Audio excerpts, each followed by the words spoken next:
এই যে বর্তমান সময়েও তাকায়া দেখো, গত 2-3 দিন যাবত ফেসবুকের মধ্যে দেখছি কাবা শরীফের মধ্যে এক আল্লাহর বান্দি কাবা শরীফের মাথা ফুল আর যেটা একদম নিচে যেটা ওই জায়গায় তওয়াফ করতে গিয়া সাথে সাথে ওই জায়গায় হঠাৎ করে পড়ে গেল, গড়াগড়ি করা আরম্ভ করে দিল। একজন ফেসবুক ইউটিউবার যে পেজের ব্যবসা করে করে করে করে কোন রকম চলাফেরা করে, দেখলাম সে বলতেছে এই মহিলা নাকি এত পরিমাণ ক্ষতি একজনের করেছে, এই কারণে কাবার মধ্যে আসার পরে একটা ঘুরান দিয়া তওয়াফ দেওয়ার পরে এরপরে কাবার গিলাফের দিকে একটুও পরিমাণ নিজের চোখে সে তাকাইতে পারে না, ওই কাবার কালো গিলাফ সে নিজের চোখে দেখতে পায় না। এজন্য নাকি ওই কাবার মধ্যে বারবার গড়াগড়ি করে গড়াগড়ি খায়। ওই লোকটা বলতে চায় একজন শায়েখ নাকি কাবার ইমাম নাকি তারা যায় জিজ্ঞাসা করে, ও মহিলা এই কাবার মধ্যে তোমার এমন কি হয়ে গেল, এই জায়গায় তুমি কেন গড়াগড়ি গড়াগড়ি বারবার খাও? ওই মহিলা নাকি বলেছে, শুনো ও কাবার ইমাম, আমি এত পরিমাণ ক্ষতি করেছি একজনের। বলে কি ক্ষতি করেছেন? বলে আমি মৃত ব্যক্তিদের গোসল করাইতাম, ওই মৃত ব্যক্তি একজনের গোসল করাতে যাইয়া তার মুখের মধ্যে আমি একটা কালো জাদু করে তাবিজ ঢুকায়া দিয়েছি, কবজটা ঢুকায়া দিয়েছি, ওই কবজের মধ্যে এমন কালো জাদু আমি করেছি যার কারণে সে মারা যাওয়ার পরে তার পরিবারের কেউ থাকবে না, সাথে সাথে অটোমেটিক্যালি তার পরিবারের সবাই মারা যাবে। আর এই কারণেই আল্লাহ নাকি তার প্রতি রাগান্বিত হইয়া কাবায় আসার পরে কাবার কালো গিলাফটা সে নিজের চোখে দেখতে পারে না।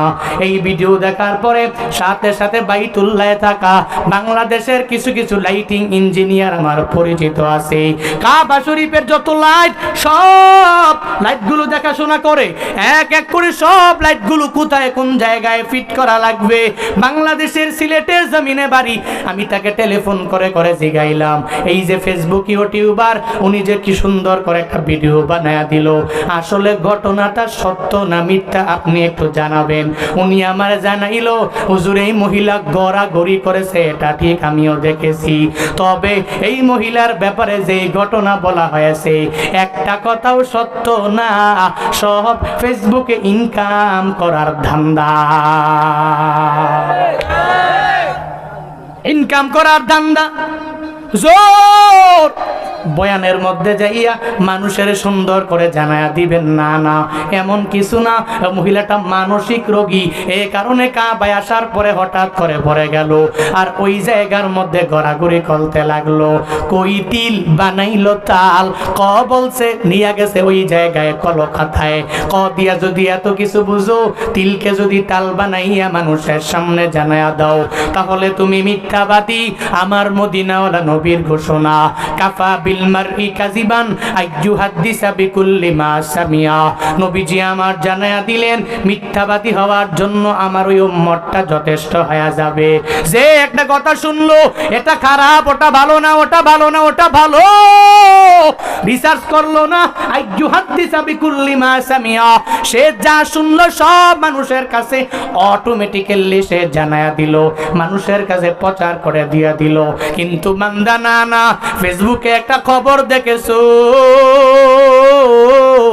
আল্লাহ তোমারে একটা আকল নামক আদালত দিয়া দিলেন, এই আদালত দিয়া দিয়া বিবেচনা করে নাও, একটু রিসার্চ করে নাও, একটু গবেষণা করে নাও, কিছু টাকার জন্যে, কিছু শেয়ার পাওয়ার জন্যে, কিছু ভিউ কামানোর জন্যে, কিছু আর্নিং করার জন্যে মানুষের ধোঁকা দিয়া দিয়া দিয়া মিথ্যাবাদী হওয়া যাবে না। কারণ মিথ্যাবাদীরা দিন শেষে সফল হয় না, তার রিজিকেও আমার আল্লাহ বরকত দেয় না, ঠিক কিনা? মিথ্যাবাদী রিজিকের মধ্যে কোনো বরকত হয় না। মিথ্যা বর্জন করো, ময়মনসিংহের মুসলমানেরা মিথ্যা বর্জন করে সত্যকে আঁকড়ে ধরে নাও, সুদি লেনদেন করো না, উল্টা পাল্টা ইনকাম তোমার দরকার নাই। আল্লাহ তো আছেন, রিজিকের তাড়নায় পরে পরে যদি পড়ে যাও, আমার মাওলার দরবারে বারবার চোখের পানি ফালায়া ফালায়া বান্দা কান্না করো, আল্লাহর দরবারে বলো, ও আল্লাহ আমার টাকা নাই, দ্রব্য মূল্যের দাম কি পরিমাণ বেড়ে গেল, আল্লাহ আমার টাকা নাই যে আমি পেঁয়াজ ক্রয় করে করে করে খাবো, আমি রসুন ক্রয় করে খাবো, এই টাকা নাই, আমি সুন্দরভাবে চলতে পারি না, ও আল্লাহ তুমি আমাকে রিজিকের ব্যবস্থা করে দাও। আল্লাহর কাছে বারবার রিজিকের তাড়নায় পড়ে বান্দা যদি চাইতে পারো, আমার আল্লাহ দিলে আল্লাহর খাজানায় কোনো কমতি হবে নাকি? হবে? কমতি হবে না। আল্লাহ রিজিকের ভান্ডার কত বড়, এত পরিমাণ বড়, আল্লাহ রিজিকের ভান্ডার কঠিন কালেও কোনো কমতি হবে না। আল্লাহর দরবারে বান্দা তুমি চেয়ে নাও। একটা ঘটনা বললে আল্লাহ কি পরিমাণ বান্দাগুলোরে খাওয়ায়, আল্লাহ পাকের পক্ষ থেকে সরাসরি আল্লাহ খাবার পাঠায়া দেয়। আল্লাহর উপরে যারা আস্থা হারায় না, আল্লাহর উপরে তাওয়াক্কুল করে করে যেই বান্দাগুলো চলে, আল্লাহ এদের ঠকায় না, কি পরিমাণ আল্লাহ এদের রিজিকের ব্যবস্থা করে দেয়। তাফসীরে কুরতুবীর মধ্যে ইমাম কুরতুবী রাহমাতুল্লাহ আলাইহি তিনি জানায়া দেন, এই আয়াতের ব্যাখ্যায় একটা সুন্দর বড় বড় ঘটনা তিনি সুন্দর করে টেনে আনলেন। আবু মুসা আশআরী আর আবু মালিক আশআরী দুইজন নবীর সাহাবী, এই দুইজনের মাধ্যমে ইয়ামান থেকে বড় একটা কাফেলা মদিনার দিকে রওনা হয়ে গেল। প্রতিমধ্যে আসার পরে ওই কাফেলার খাবারগুলো কিভাবে যেন ফুরায়া গেল। একজনে খাইতে খাইতে খাইতে খাইতে মরুভূমির মাঝে এসে খাবারও নাই, কোনো পানিও নাই, এরা খাবার আর আহারের অভাবে পাগল পারা হয়ে গেল। এরা খাবারের অভাব পাইয়া নেতা আবু মালিকের দরবারে যায়, আবু মুসার দরবারে যায়, আর যা বলে, হে আমাদের লিডার, নবীর দরবারে একজন মুখপাত্র আমাদের করে করে আপনি পাঠায়া দিবেন, একজন প্রতিনিধি নবীর দরবারে যায় যায় বলবে, নবীকে জানাবে আমরা ইয়ামান থেকে মদিনায় হিজরত করে আসার সময় আমাদের খানা নাই, আমাদের পানির মধ্যে পরিপূর্ণ টান পড়ে গেল, আমরা তৃষ্ণার অভাবে মরে যাব মরে যাব মরে যাব ভাব। ওই আরবের জমিন আমাদের বাংলাদেশের মতো গরম নাকি বেশি? কি পরিমাণ বেশি, কত গরম! ও ময়মনসিংহের মুসলমানেরা, ওই সৌদি আরবে আরবের জমিনে যারা থাকে এদেরকে জিজ্ঞাসা করবেন কি পরিমাণ গরম, কি পরিমাণ তাপমাত্রার মধ্যে ওরা ওরা কাজ করে। ওই প্রবাসীদের কষ্টের কথা আমি প্রায় জায়গায় গেলে বলি, এরা আমাদেরকে টাকা পাঠায়, কি পরিমাণ কষ্ট করে করে করে করে করে বাংলাদেশের রেমিটেন্সটাকে পরিপূর্ণ মজবুত করে দেয়। বাংলাদেশের টাকা দিয়া বাংলাদেশ চলতে পারে না। আমাদের প্রবাসী ভাইদের সৌদি আরবে কষ্ট করে করে ওরা টাকা পাঠায়, ইয়ামানে থাকে ওই জায়গায় কষ্ট করে করে টাকা পাঠায়, সিঙ্গাপুরে থাকে ওই জায়গায় কষ্ট করে টাকা পাঠায়, ইউরোপ কান্ট্রিতে থাকে ওই জায়গায় কষ্ট করে সুন্দর করে বাংলাদেশের মানুষের জন্য একটু ভালো চলার জন্য এরা বাংলাদেশের জমিনের মধ্যে টাকা পাঠায়। কিন্তু কপাল বড় খারাপ, আমরা প্রবাসী ভাইদেরকে বাংলাদেশের এয়ারপোর্টে আসার পরে সম্মানও করা হয় না, এদের কদর দেওয়া হয় না, বরং সম্মান দেওয়ার বদলে কি পরিমাণ বাস প্রবাসীওয়ালাদেরকে দেয়। আমগো এয়ারপোর্টের কিছু গাদ্দার গাদ্দার পাবলিকেরা বাংলাদেশে আসার পরেও আমাদের সৌদি আরবের বড় বড় বড় বড় বড় সাহায্য করনেওয়ালা রেমিটেন্স যোদ্ধারা যখন বাংলাদেশে নিজের গোল্ড নিয়ে নিজের মোবাইল নিয়ে চলে আসলো, কপাল বড় খারাপ, সৌদি আরবে কোনো জায়গায় আটকায় নাই, দুবাইয়ের মধ্যে কোনো জায়গায় আটকায় নাই। বাংলাদেশে আসার পরে ওদের ব্যাগ কেটে চুরি করে স্বর্ণ আর টাকা পয়সা হাতায়া নিয়ে যায়। আমাদের এয়ারপোর্টে এমন প্রমাণ আছে না না? কি পরিমাণ বেঈমান তুই হয়েছ! তার জন্য বিন্দু মাত্র পরিমাণ তোর অন্তরে মায়াও নাই, তার জন্য বিন্দু মাত্র পরিমাণ দয়া কি তোর মাঝে নাই।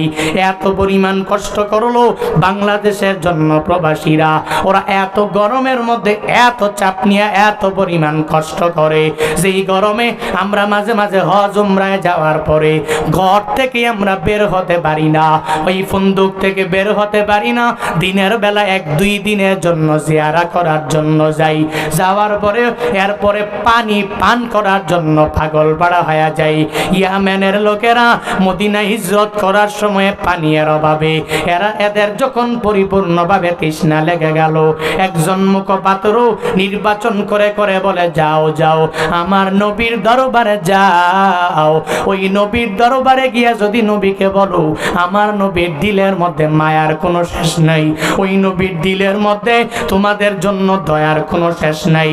ওই নবী তো ক্ষুধার্তের পেটটাকে নবী সর্বাবস্থায় খাবার দিয়া ভরপুর করে দেয়। এক আল্লাহর বান্দারে আমার নবীর দরবারে পাঠাইয়া দেয়। আমার নবীর দরবারে যাওয়ার পর নবীর হুজরা মোবারকের মধ্যেও ঢুকে নাই, হুজরায় ঢোকার আগে ওই জায়গায় দাঁড়ায় আছে, নিজেই শুনতে পায় আমার নবী তার রুমের মধ্যে ওই জায়গায় জোরে জোরে কোরআন তিলাওয়াত করে, ওয়ামা মিন দাব্বাতিন ফিল আরদি ইল্লা আলাল্লাহি রিজকুহা। নবীর হুজরা মুবারকের ভিতরে যায় নাই, ভিতরেও ঢুকে নাই, না ঢুকে হুজরা মুবারকের বাহির থেকে শুনে নবী আয়াত তেলাওয়াত করে।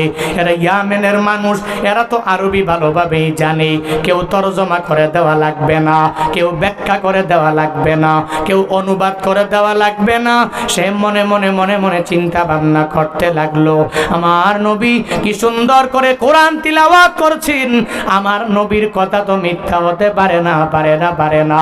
যেই নবী বলতেছে আসমানের নিচে জমিনের উপরে প্রত্যেকের রিজিকের দায়িত্ব আমার আল্লাহ হাতের মধ্যে রেখে দিলেন, কোনো মানুষের হাতে দেয় নাই, কোনো ব্যক্তির হাতের মধ্যে আমার আল্লাহ উঠায়া দেয় নাই। ওই আল্লাহর বান্দা তখন বলে, আমি আমার নবীর কাছে চাইব না। আমরা ইয়ামানের লোকেরা, আমরা কি আল্লাহর কাছে এত অপ্রিয়? আমরা কি আল্লাহর দরবারে এত অপ্রিয় হয়ে গেলাম? দুনিয়ার সব চতুষ্পদ জন্তুর বেলায় যদি আল্লাহ খাবার ব্যবস্থা করতে পারে, তাহলে আমাদের বেলায় আল্লাহ কেন রিজিকের ব্যবস্থা করতে পারবে না, পারবে না, পারবে না? উনি নবীর কাছে বলে না, নবীর দরবার থেকে না বলে চলে গেল। ওদিকে তার কওমের লোকেরা নবী খাবার পাঠাবে ওয়েটিং অবস্থায় দাঁড়াইয়া রইল, যে কওমের লোকদের সামনে যা বলে, তোমাদের জন্য সুসংবাদ নিয়ে আসলাম। এরা মনে করেছে আমার নবীর দরবারে বলার পরে নবী বলেছে, যাও যাও তোমাকে সুন্দর করে খাবার দিয়া দিলাম। মূলত এমন না, সে নবীর কাছে গিয়েছে তবে নবীর দরবারে যায় নাই। আমার নবীর সামনে যাইয়া রিজিকের কথা একটা বারের জন্য বান্দাটা বলে নাই। একটু পরে আল্লাহর কুদরত থেকে এদের সামনে খাবার হাজির। দুই আল্লাহর বান্দার মাধ্যমে খাঞ্চা ভর্তি রুটি আর গোশত এদের সামনে হাজির হয়ে গেল। খাবারগুলো সামনে আসার পরে এরা মনে মনে ভাবে, নবীর পক্ষ থেকে মনে হয় আমার দরবারে খাবার পাঠানো হলো। এরা সবাই ইচ্ছা মতো রুটিগুলো গোশত দিয়া খেয়ে নিলেন। ভক্ষণ করার পরে এদের পেটটাও পরিপূর্ণ ভরপুর হয়ে গেল। উদর ভর্তি করার পরেও আরো অনেকগুলা রুটি আর গোশত অবশিষ্ট রয়ে গেল। এরপর জানায়া দেয়, আবু মুসা বলে, হে মুখপাত্র, তুমি যাও যাও আমার নবীর কাছে যাও, আর নবীর কাছে গিয়া বাকি খাবারগুলো নবীর হাতে দিয়া দাও। যেই নবী এত পরিমাণ মায়া আমাদের কি করলেন, ওই নবী এত মহব্বত করে করে আমাদের জন্য যেই নবী খাবার পাঠায়া দিলেন, এই অবশিষ্ট খাবারগুলো আমরা অপচয় করতে পারি না, ফালাইয়া দিতে পারি না। যাও যাও নবীর দরবারে খাবারগুলো নিয়ে নিয়ে পৌঁছায়া দাও। এই কথা বলার পরে উনি খাবারগুলো নিয়ে নিয়ে নবীর দরবারে হাজির হয়ে গেলেন। নবীর কাছে যাওয়ার পরে নবীকে বলে, ও নবী আমার, আপনি খাবার পাঠিয়েছেন, এই খাবার আমি আপনার হাতে পৌঁছায়া দিলাম। খাবার খাওয়ার পরে অবশিষ্ট খাবারগুলো আপনার হাতের মধ্যে দিয়া দিলাম। নবী বলে, না না, হে আমার উম্মতেরা, শুনে নাও, শুনে নাও, আমি তোমাদের জন্য কোনো খাবার পাঠাই নাই, কোনো রিজিক আমি তোমাদের জন্য ব্যবস্থা করি নাই। তোমাদের জন্য রিজিকের ব্যবস্থা করেছেন একজন, চিল্লায়া বলো তার নাম। কাদের কুদরতদারি বরকামাল, আনতা রব্বি আনতা হাসবি জুল জালাল, তুহি কাদের জলিলুল্লাহ জাহাদার বহর হালে, তুহি মেরা নেগাহদার। আল্লাহর কুদরত এমন, আল্লাহ তোমাকে কুদরতের হাত দিয়া খাবারের ব্যবস্থা করে দিবে। বনি ইসরাইলের দিকে তাকায়া দেখো, এদেরকে আল্লাহ আসমানি খাবার কি খাওয়ায় নাই? হ্যাঁ, খাওয়াইছে মান্না সালোয়া। আসমানের পক্ষ থেকে এদের জন্য আল্লাহ খাবার পাঠাইছে। আল্লাহ কি এদেরকে মায়া করে খাবার কম দিলে পারতেন না? না খাওয়া মারলে পারতেন না? আল্লাহ পৃথিবীর কোনো বান্দাকে না খাওয়া মারে না, কারণ রিজিকের যে দায়িত্বভার, ভাই শেষ করে দিচ্ছি আমি ভাই, রিজিকের যে দায়িত্বভার এটা পৃথিবীর কোনো বান্দার হাতে নাই, একজনের হাতেই আল্লাহ পাক রেখেছেন। পড়েন সুবহানাল্লাহ। কার হাতে? কার হাতে? সন্দেহ আছে কোনো? রিজিকের তাড়নায় পড়ে কেউ মরেছে? এখন মরে? ইন ফিউচারে কেউ মরবে? রিজিকের তাড়নায় পড়ে অন্তত পক্ষে কোনো ব্যক্তি, কোনো বান্দা, আল্লাহর কোনো প্রিয় বান্দা কশিনকালেও মরতে পারে না, কোনো কাফেরও তো মরে না। এদের সবার রিজিকের দায়িত্ব আল্লাহ নিজের হাতের মধ্যে রেখে দিলেন, কাউকে রিজিকের তাড়নায় ফেলায়া মারে না। হুজুর, তাহলে অনেকে দেখলাম কমলাপুর রেল স্টেশনে না খায়া ধুকে ধুকে মারা গেল, চট্টগ্রাম রেল স্টেশনে, আমার কুমিল্লার রেল স্টেশনে, ময়মনসিংহের রেল স্টেশনে অনেকে দেখলাম না খায়া ধুকে ধুকে মারা গেল।